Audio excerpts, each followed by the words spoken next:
Officer নিয়োগ করা হয়েছে, সবকিছু নিয়োগ করা হয়েছে, কিন্তু এই নির্বাচনটা হলো কি করে? আবার তারা ইউনিভার্সিটির মতো ইউনিভার্সিটি যেমন সাদা দল আছে, নীল দল আছে, তেমনি তারা আবার রং বেরঙের আবার সেইখানটায় বিভিন্ন সংগঠন করেছে অফিসাররা। এইটা আমিও ব্যাংকের চেয়ারম্যান ছিলাম, আমি কখনোই ব্যাংকের অফিসারদের একটা কল্যাণ থাকতে পারি, কিন্তু সেখানে রং বেরং নীল দল, সাদা দল বা কোন রাজনৈতিক দল, তাদের কোন সংগঠন থেকে আমরা জানি না। এটা উদ্দেশ্য প্রণোদিত। বাংলাদেশ ব্যাংকের গভর্নর সাহেব, আপনি অনেক মাঝে মাঝে দেখি আপনি আন্দোলনের যে স্প্রিট, সেই স্প্রিট অনুযায়ী কথা বলেন, এজন্য আপনি ধন্যবাদ চেতনা। কিন্তু আপনার ওইখানে কি হচ্ছে?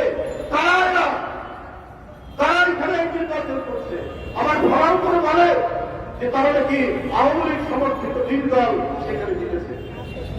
আজকে যে ঘাটতি মেরে থাকা যে টাকাগুলো, এই টাকাগুলো পাচারের ক্ষেত্রে এই লোকরাই জড়িত আছে, এদেরকে অ্যাপয়েন্টমেন্ট দেওয়া হচ্ছে 15-16 বছর ধরে, তারা এখন ভিতরে ষড়যন্ত্র করছে।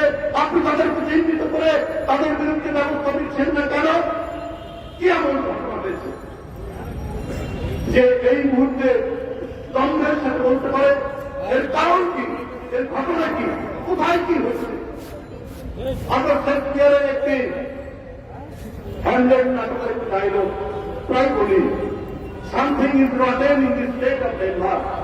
ডেনমার্কে কোনো কিছু করছে, কোথায় কোনো কিছু করছে, পচনের গন্ধ পাওয়া যাচ্ছে, মানে কথাটা বললে এরকম হয়। তো যদি পচনের গন্ধ, তাহলে কোথায় আছে, কিভাবে আছে, কোন জায়গায় করছে? ওই পচর বন্ধ করে আপনারা কেন ব্যবস্থা নিতে পারছেন না? আজকে এতদিন লাগে কেন? আজকে সাংবাদিক রহমান, আজকে আজিজ খান, আজকে একের পর এক যারা আঙ্গুল ফুলে কলা গাছ হয়েছে, আর সেই কলা গাছ হয়েছে তারা আপনার ন্যায় এবং নৈতিক ব্যবসা বাণিজ্যের মধ্যে দিয়ে নয়, যারা হয়েছে নৈতিক ব্যবসা বাণিজ্যের মধ্যে দিয়ে শেখ হাসিনা যাকে আনুকূল্য দিয়েছেন, তারাই আজকে লুটে ফুটে চেটে টাকা পাচার করে আজকে কেউ বিদেশে অবস্থান করছে, নানাভাবে তারা অবস্থান করছেন, এবং এই দেশে আইন শৃঙ্খলা বাহিনী তাদেরকে তিনি সুযোগ দিয়েছেন যে তোমরা মারো, ধরো, আমাকে ক্ষমতায় রাখো, আর তোমরা লুটপাট করো। এই টাকাগুলো কই? এই টাকাগুলো আজকে আপনারা এখন পর্যন্ত ধরতে পারেন না, কিন্তু জনগণের যে সাফারিং, সে সাফারিং ঠিকই আছে। আলুর কেজি তো 70-75 টাকা এখনো যদি থাকে, তাহলে মানুষের যে বিশ্বাস, একটি গণতান্ত্রিক ভাবে গণতন্ত্রের চেতনার প্রতি একটি সরকার, অন্তর্বর্তীকালীন সরকার, সেই সরকার মানুষের যে আস্থা, সে আস্থা কমতে থাকে। আজকে বিল, আজকে তেল, এইটা কয়েকটা কোম্পানি এখন নিয়ন্ত্রণ করছে দাম। সেই কোম্পানিগুলোকে আপনারা ধরছেন না কেন? এই অধিকার, এই সিন্ডিকেট বাদদেরকে আপনারা ধরছেন না কেন?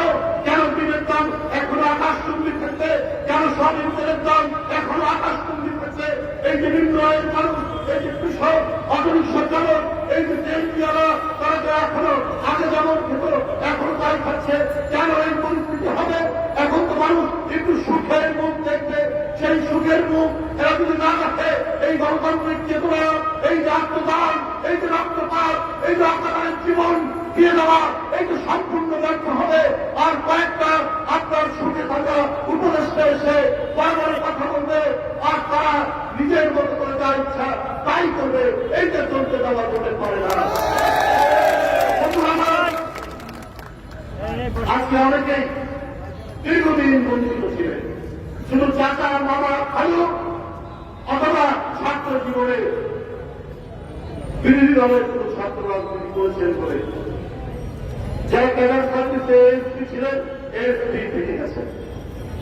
তারা এই অন্তর্বর্তীকালীন সরকার, ডক্টর ইউনূস সাহেবের সরকারের সময় তারা হয়তো এখন প্রমোশন পেয়েছে একটি জায়গায়, কিন্তু দেখা যাচ্ছে যারা বঞ্চিত ছিল, যাদের প্রমোশন হয়নি, পদোন্নতি হয়নি, তাদের উপরেই আপনার বেশি অ্যাটাক করা হচ্ছে। কোনো উপদেষ্টা এই জিনিসটা তারা করছে, তাদের বিরুদ্ধে বেশি ব্লেম দেওয়া হচ্ছে। আমরা দেখতে পাচ্ছি, আমরা স্পষ্টভাবে দেখতে পাচ্ছি ছাত্র জীবনে হয়তো ছাত্র দল করেছে, কিন্তু তো মেধার জোরে, সেই তো মেধার জোরে আপনার সে বিসিএস পরীক্ষায় উত্তীর্ণ হয়েছে, তাকে 15-16 বছর হয়তো পদোন্নতি দেওয়া হয়নি, শুধুমাত্র তার ছাত্র জীবনের ব্যাকগ্রাউন্ডের কারণে। অথবা চাচার শ্বশুর অথবা মামার শ্বশুর বিএনপি করে, এই কারণে দেওয়া। এখন তো তারা একটি জায়গায় থাকে, এখন দেখা যাচ্ছে চুপচাপ ঘাটতি বেড়ে থাকা আন্দোলন সংগ্রামের কোন স্পিরিটের সাথে তাদের কোন সম্পর্ক নাই, খালি শুনে তারা সুশীল সমাজের লোক, তারা হল গুণীজন, তাই তাদেরকে উপদেষ্টা করা। এই গুণীজন উপদেষ্টারা তারা তো চাকরিজীবীর মতো তারা কাজ করছে, কিন্তু বিপ্লবী সরকারের উপদেষ্টারা তো হবেন বিপ্লবী, তাদের চেতনা থাকবে অত্যন্ত গতিশীল চেতনা। তা না করে বাংলাদেশে কি আর উপযুক্ত লোক নেই সরকার চালানোর জন্য? তাদেরকেই মাথায় করে নিয়ে এসে তারা এখন তাদের পছন্দ মতো কাজ করবে। এইটা আমরা ডক্টর ইউনূস সাহেবের কাছে আমরা আবেদন জানাতে চাই, আমাদের কাছে অনুরোধ জানাতে চাই। গণবিচ্ছিন্ন মানুষ কোনদিনই জনগণের উপকারে কাজে লাগে না।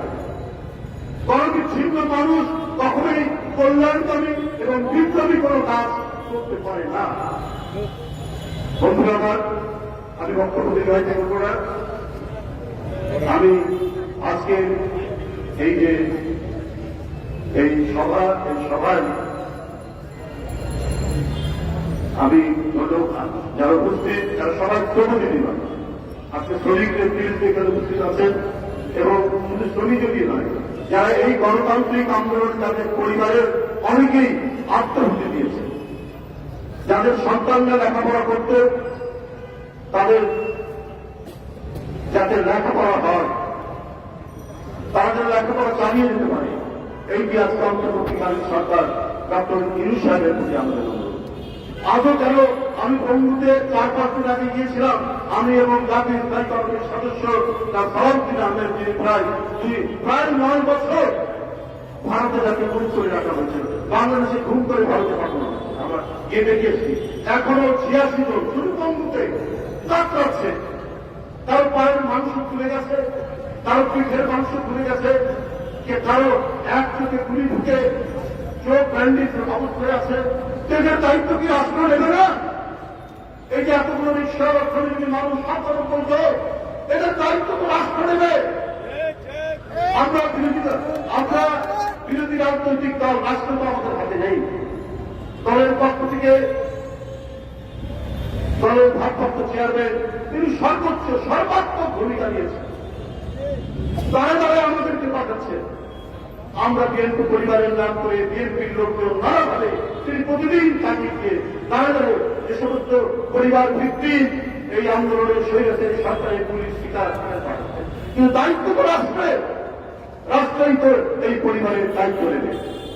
আজকে যতজন শহীদ হয়েছে, যারা পঙ্গু হয়েছে, যার চোখ নেই, যার হাত নেই, যার পা নেই, তাদেরকে তো সরকারের তালিকা করা দরকার।